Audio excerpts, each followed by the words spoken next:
No chemicals or preservatives, just 100% honest to goodness hickory smoked meat. Let's put another shrimp on the barbie. Boy, some chicken wings have really hit the spot. You ain't got no better food, like some chicken wings, some baby back ribs, some fries or something? It's just two guys talking, am I right? We're just talking.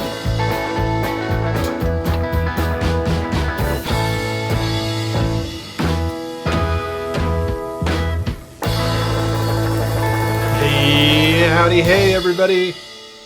What is up? Proud. Here we are. I am proud to report that Mike and I are both in good health. We are? We have been in good health. Mm-hmm. And we still love all of you. We do. Yeah. Listen, we're trying. Life is busy, John. Dude, it's freaking brutal is what it's been. Yeah, I mean, I guess this is just how life goes, right? Like, Yeah. Somebody told me once, like, adulting is just saying, but after this week it should slow down over and over again until you die. So yeah, this summer has just absolutely flown by, and the last couple of weeks especially. I think we talked about. Have we done an episode since I went to Yellowstone? Yes, I think so, I think because we talked yeah. about the food you ate at Yellowstone. Yep. And I think that's probably pretty close to it. Yeah, we did that, and then I turned around and, like, the next week went to Flaming Gorge. Mm-hmm. Football is in full swing for you. Tis. We got 3 kids playing because I hate myself. So I know, we were just talking about this. Mike has 3 games in 2 different cities. it's the best. It's the best. You know, I was telling John, though, I'm sick of it, but my kids are having a good experience. So I'm trying to be tough. But I'll be honest, I won't be super sad when it's all over, you know? Yeah. But it's a good time. What I haven't had a lot of time to do is cook some deliciousness.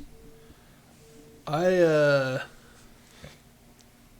cooked, but I feel like every time I've cooked, it's been for somebody else. Yeah. Yeah, Did you cook at the camp you went to? I didn't. Oh. It was kind of a weird. So this was Charlie's youth group at church. We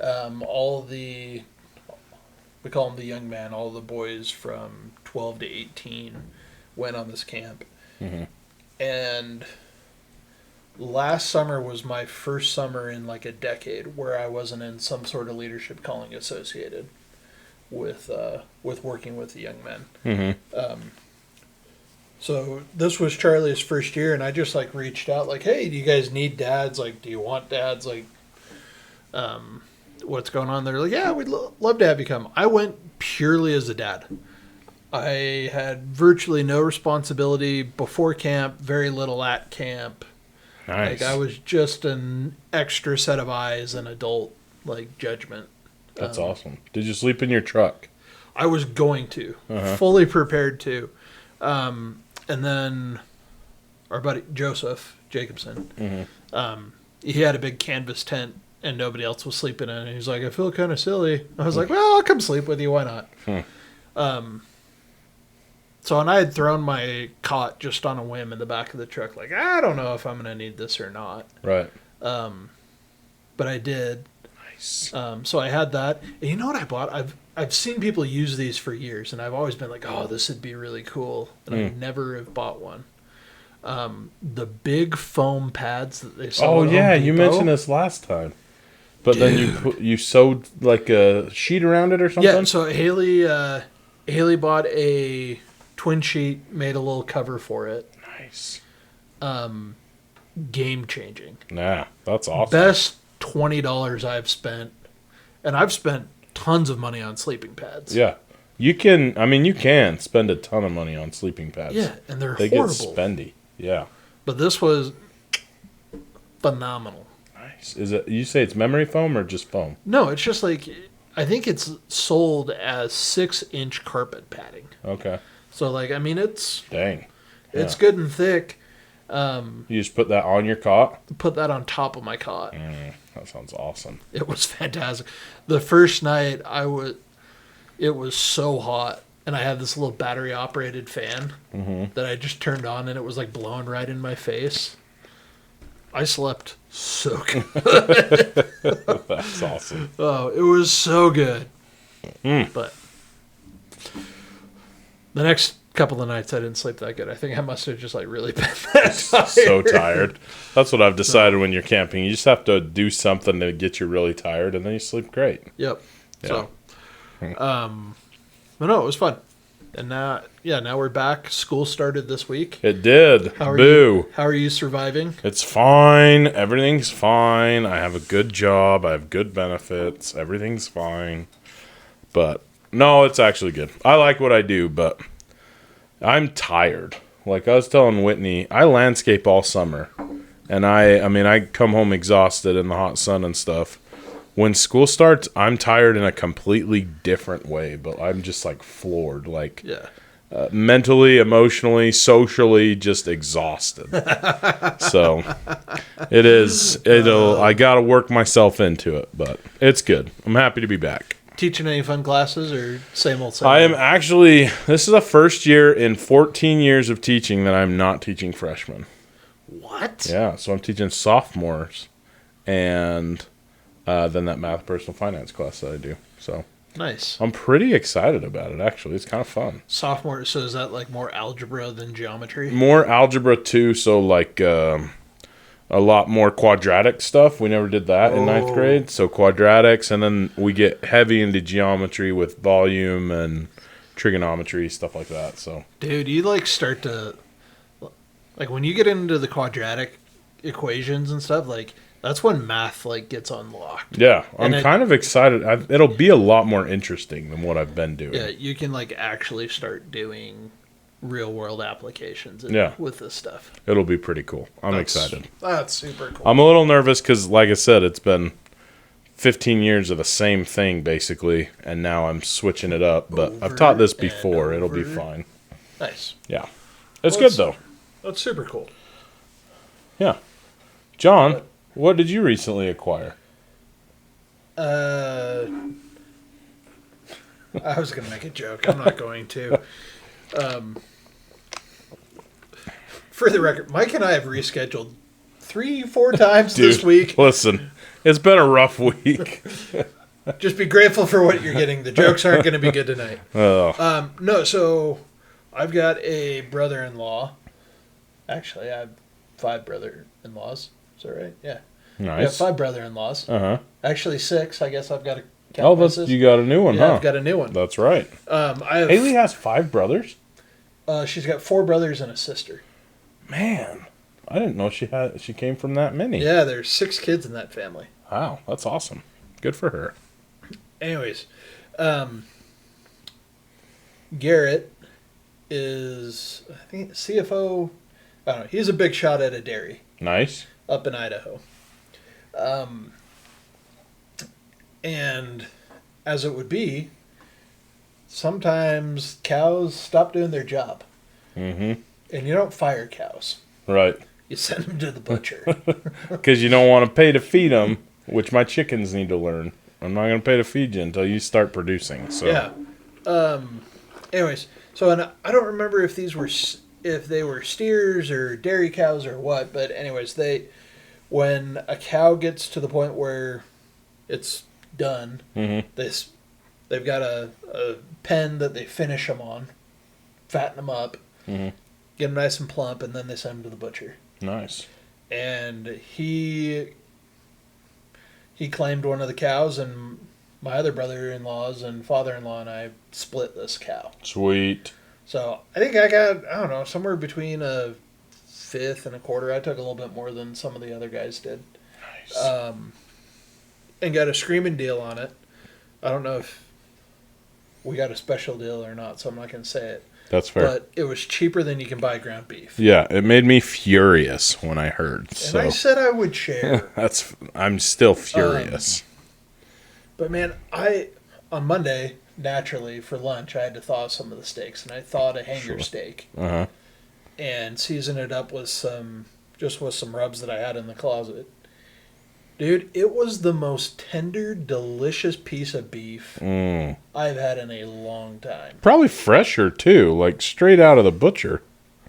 Oh, yeah, it was I mean, it had been butchered like 14 days beforehand. Jeez, that's awesome. Yeah. So and I don't know if they aged it there or not, but it was. I was blown away at how much deeper the red is in the meat. Really? Than what you get at like Costco. Or, Why do you think that is? Do you think it's because it's fresher, or do you think it's... I have no idea. Interesting. I don't know if it's because it's fresher, if it's because of the way it was finished, or more and more I am jealous of Jess Pryle's master's in meat science degree that she got. Mm. You know who Jess Pryles is? No, we've talked about her before. Hardcore carnivore. That's right. Yeah. Yeah, she does hardcore carnivore, and she did a legit master's degree. I forget which university, but it's a major university. Did a master's in meat sciences. Oh man. That I kind of want to do it. To, better understand meat and everything. That's awesome. But, anyways, so tonight I thought it'd be kind of fun if we talked about where some of the cuts come from. Because it was interesting as we got into divvying this meat up, like it was essentially like, okay, here's all the hamburger, like hamburger's pretty easy to split up. Right. And I was like, okay, there's this kind of roast and this kind of roast and these steaks and these steaks. Yeah. And, I mean, I feel like I'm fairly educated about where some of it is. Mm-hmm. But even like the hanger steak, I was like, wait a minute, where does this come from? See, and I go through this every time I'm helping my brother-in-law cut up a deer and elk. He's like, this is the top round, this is the bottom sirloin. And I'm like, how do you know? Like, where does this all come from? Yeah. So I'm excited about today. Yeah. So let me see if I can do this. Ooh, nice little fade in there. Ooh, right? Sexy. I like it. Yeah. So this is from USDA's got these beef. It's what's for dinner. Yeah. It's my childhood. Dude, I know, right? So they've got these charts. There's a bunch of different ones. This is just one of them. But this right here, and let me maybe zoom in a little bit. Love that. I think this is super helpful. Yes. Because it kind of points out where some of this stuff is, and then we'll go down and we'll look at the different cuts. Mm-hmm. Okay. Do you think there's a difference between the front shank and the back shank? It's probably the same when you get to the shank, right? Yeah, probably. Like, I think the rear shank is probably a little bit bigger. Probably has a little more meat on it, yeah. That makes sense. But, the brisket, which I hadn't really ever thought about this until I was spending some time, and it was, I think it was the Bearded Butcher. They were breaking down. Oh, dude, briskets. I could watch that all day. They're fascinating. The brisket, it's like the breast. Yeah. Like, we eat chicken breasts all the time. Like, brisket is the beef breast. Right. Yeah. How many briskets come from a cow? There are 2 briskets. 2 briskets. There's a left brisket, and there's a right brisket. Okay. I love that. Yeah. So they just cut the brisket in half, or are there literally 2 briskets? You know what I mean? No, they're literally 2 briskets. Just like on a chicken, there's 2 muscle groups. 2 breasts. Yeah, that makes sense. It's the pectoralis that, and when you watch the Bearded Butchers, they cut this, they cut it out, and then they take a big old saw and cut right down through it. There's a bone in a brisket that always gets cut out, by the time we get it. Kind of just like a breastbone. It's the sternum. Yeah, it's the sternum of the cow that separates the 2 of them. Okay. Interesting. Yeah. And then on top of the brisket, you have the chuck. Yeah, which is like the shoulder. Yeah, that makes sense. Okay. Then we come back and we've got the rib. So now let's talk. Are we going to break it down more? Yeah. Okay. We will. Okay. Then I'm not going to. Because I was just thinking rib roast and back ribs and where it all came from. But let's. We can go through the chuck really quick. Obviously, this is where the chuck roast comes from. Chuck steak. Blade roast. I've heard of that. Blade. The 7-bone roast. That used to be really popular when we were kids. I feel like you don't see them as often anymore. But then you've got a couple of interesting ones here. So you've got the chuck eye, which if you pick out the right chuck roast at the store, you can find a chuck eye steak within that. And I've only had one once, but people say it is every bit as good as a ribeye. Really? Yeah. The chuck eye, huh? Yep. Interesting. Yep. I don't know that I've ever tried one. So chuck eye, still under the chuck, you have short ribs. Short ribs, huh? In the chuck? Yep. So they're the front of the rib cage. Okay. Short so not ribs, quite to the rib area yet, but Well, yeah. So these are, if you don't cut short ribs apart, these are plate ribs. okay, I can see what you're saying. This is Yeah. the cut that if you were going to a butcher to order it, A124 is the cut number for plate ribs, Oh, and that's like dino ribs. right. That's the big So one. if you put all the short ribs together, you get dino ribs. Okay. And then you've got a couple little tenders here. The flat iron steak, which is one that I like. Yeah, I like the flat iron steak. Sometimes I feel like those are hard to find. Yeah, they can be. I feel like more and more people just lob them into stew meat. Right. And then I think the only other one that probably is pretty popular is like a cross rib Yeah. chuck roast. Those are pretty. Yep. Okay. So those are the cuts. So we that's get. the chuck. Front of the cow, right behind Yeah. the neck. It's kind of the shoulders. like- Yeah. Okay. But these are the front shoulders, so they're working muscles, but they're not quite as lean as the back end. Yeah. Okay. Right. Yeah. Power comes from the hips. I like that. That's what I tell my old lineman. There you go. All right, so the ribs. This is where the money comes from, Yes. right? So, rib roast, is that like what you would call a backstrap in a deer? No, the back strap's a tenderloin. Okay. All right. Yeah, that's what you'd call the tenderloin. Hmm. No, the rib roast. The rib roast is actually all of the ribeyes put together. Okay. So And those are outside the rib cage, right? yes, Because you can get the ribs on a rib yeah, eye, these right? are. Like a rib roast. We don't really have them as humans, but it's like all the muscles along the back Okay. that like it gives the strength to the spine. So that's the rib roast. Fun fact: prime rib. The only thing that makes a prime rib prime is the grade of the meat. I learned that, actually, yeah. Dude, you and can- it's so worth it. It's so good. It's It is, but expensive, you but can it's so buy- good. You can buy a choice rib roast and have a dang good meal. too. Oh, heck yeah. Yeah. So there's prime rib.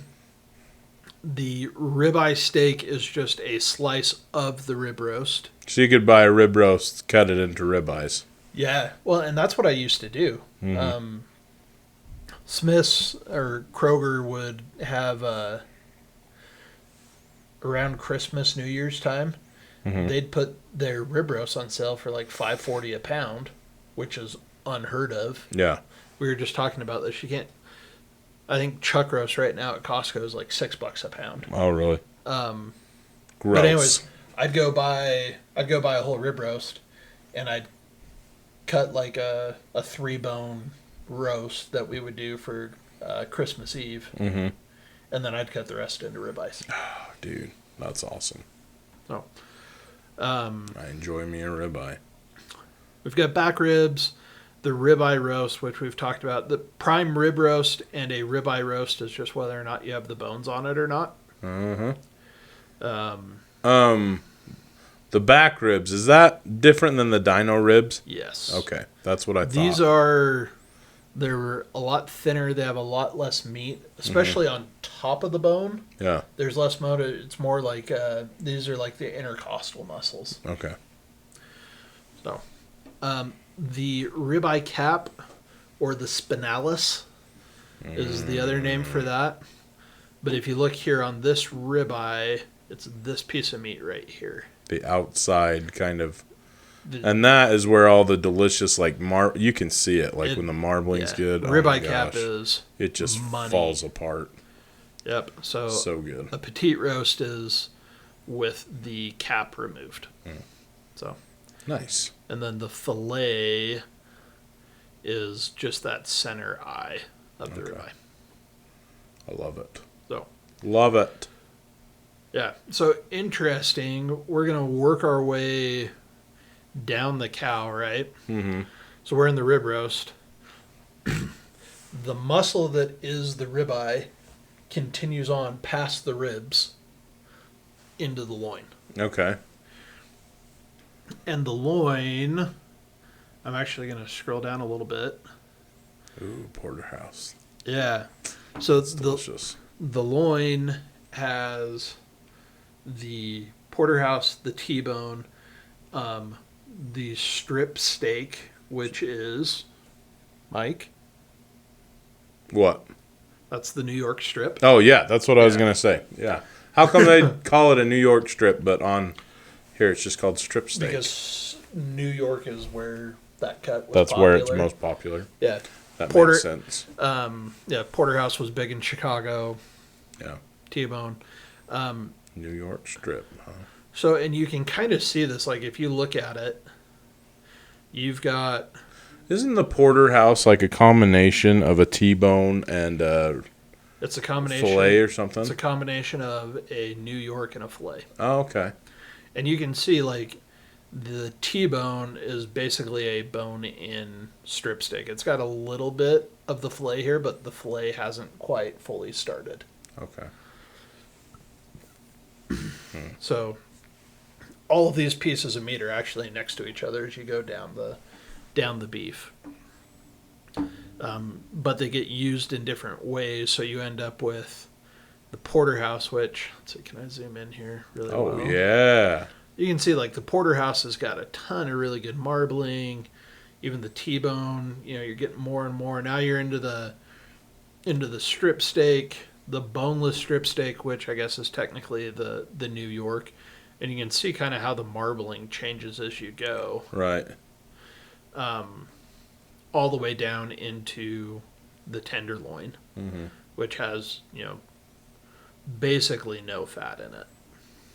It's a super lean cut. Filet mignon. But it's so tender and delicious, man. I have never had the filet mignon. You've never had a filet? Dude, we'll have to fix that. It's hard to pay for. It's an expensive cut. It Because is. out of the whole cow, I can imagine there's not a ton of a tenderloin. No. So, I bought a tenderloin at Costco the other day. oh, It's, I don't know, it's maybe been 4 months. nice. I think I did it for my aunt's birthday. Okay. But we had filet mignons and lobster tails. Mm. And we cut the fillets, man. They were like 2 inches thick. Dude. And you seared them and you slow cooked them, basted them in butter. You could cut that steak with a fork. Mm. And it just it melted in your mouth. How's it so tender good. when there's not a ton of fat? Because it's not a muscle that gets used a ton. Oh, so it's just, Yeah, it's a relaxed okay. muscle. All right. That's fair. So, all right. So we're making our way back. We're almost to the butt, kind of in the hump of the back, in that dip back there. So if you're a bull rider, this is where you're hoping to keep your keister. Yeah, that's where you're sitting. So you get into the sirloin. This again is we're getting into this less used active muscle, so there's less fat on it. Would you agree? I feel like the sirloin is probably, normally when I'm looking in the store, the sirloin is the cheaper cuts usually. Yeah. Like a sirloin steak is going to be significantly less than a strip steak, a T-bone, or especially a ribeye. Yeah. But Well, and I think part of that, there's less fat, there's less flavor. and if the you don't sirloin's cook it probably right, pretty good size. Yeah. Yeah, it can be kind of tough Right. if you're not careful. So, you've got these. Then you have one of my favorite cuts of all time, the coulet. Coulet. It's coulet. Coulet? It's Doesn't French. make any sense. Nice. You know what that is? No, what is it? You should be able to tell by the shape, Mike. I mean, I'm thinking tri-tip, but I No. don't know. Nope. This is the picanha, Oh, yeah, we talked about this. That's which right. is also the cap of the sirloin. So, sirloin cap is a picanha. Yep. So if you see a sirloin cap roast or something, then that's a picanha. Yep. So There's my tri-tip. I love me a tri-tip.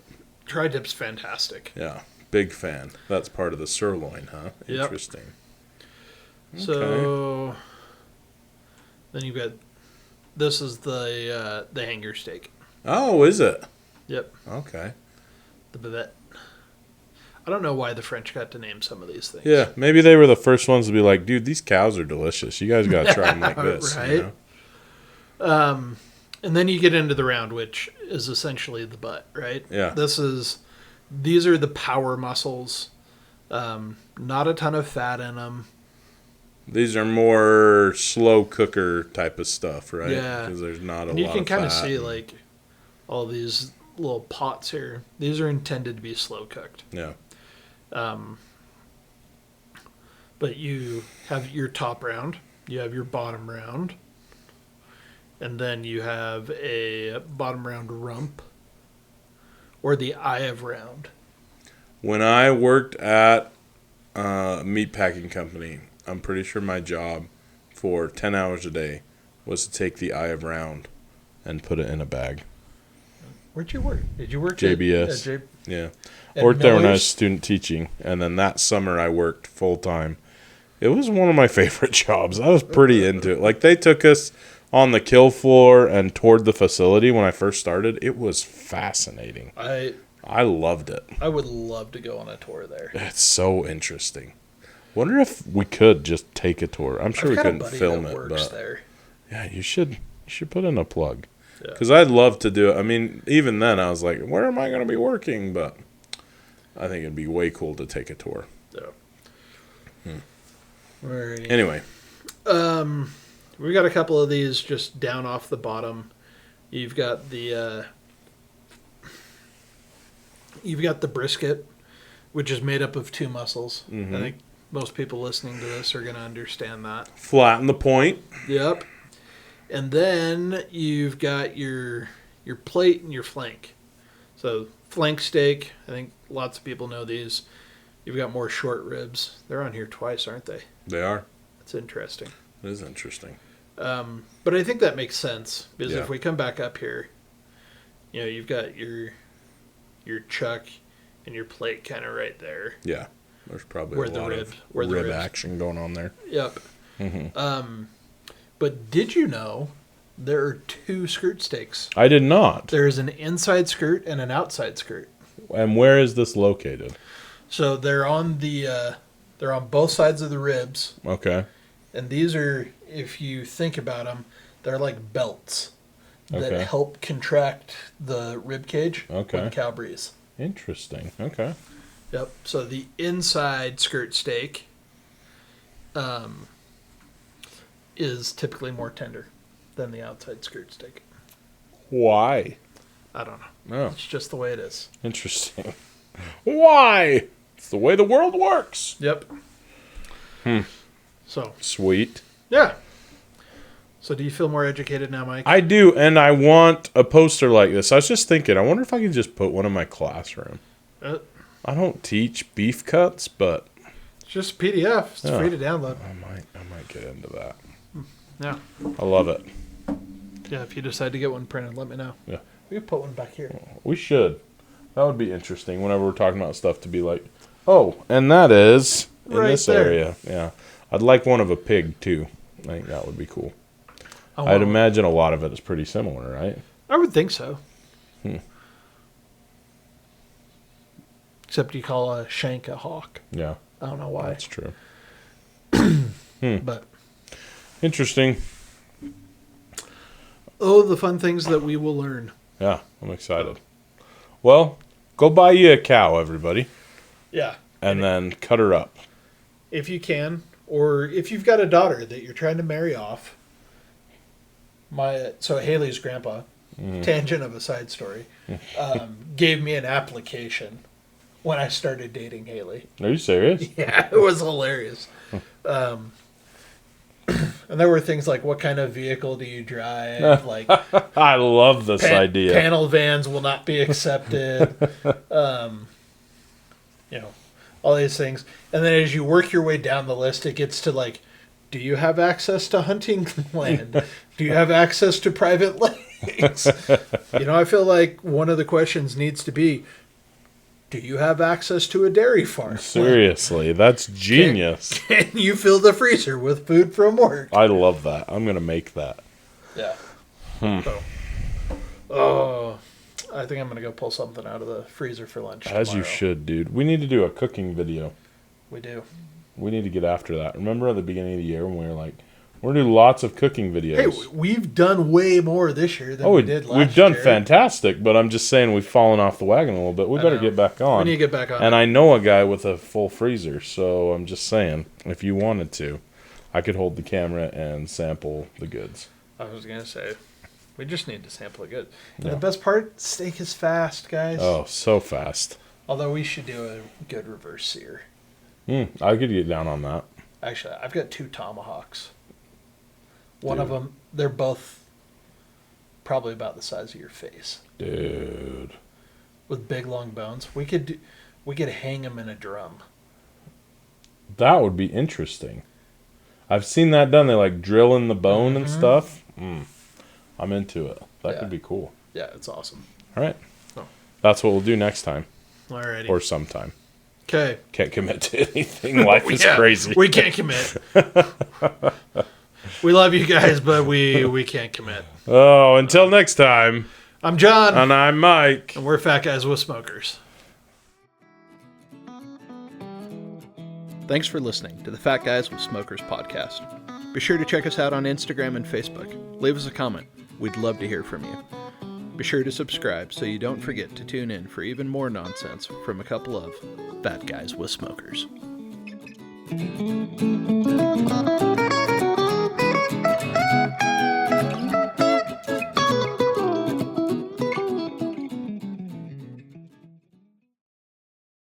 Don't forget to like, subscribe.